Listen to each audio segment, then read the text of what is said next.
মালদহ সীমান্তে অশান্তি যেন থামছেই না। নতুন করে অশান্তি শুরু ভারত বাংলাদেশ সীমান্ত বৈষ্ণবনগরের সুখদেবপুরে।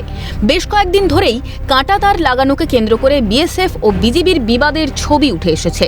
দুই দেশের পতাকা বৈঠকের পরও হয়নি কোনো সুরাহা।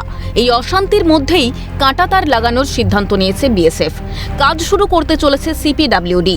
বিজিবি বাধা দিলে তাদের বিএসএফ আটকাবে এবং স্থানীয়রা বাধা দিলে তাদের দেখে নেওয়ার হুঁশিয়ারি স্থানীয়দের। ইন্ডিয়ার যেগুলো ফসল আছে, যেমন আমাদের ফসল গম টম আছে, কেটে নিয়ে চলে যায়, এমন নষ্ট করে। কাঁটাতার না থাকলে তো সেটার খুব সমস্যার সমাধান হবে না। আমাদের জমিতে কাঁটাতার দিতে দিচ্ছে না। ওদিকে বিজিবি আছে স্থানীয় বাসিন্দার সাথে যুক্ত হয়ে।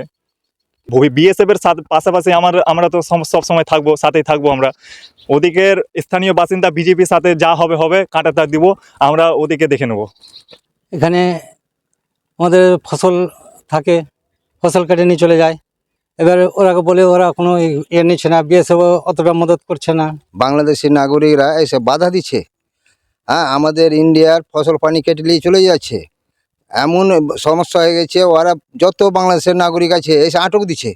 আমাদের বিএসএফ তার বানা করবে, ইন্ডিয়ার যত নাগরিক আছে সাপোর্ট করবে বিএসএফকে। আমরা সাথ দিব, আমরাই কাটবো সব, আমরাই সব করবো, সব হেল্প করবো বিএসএফ এর সাথে।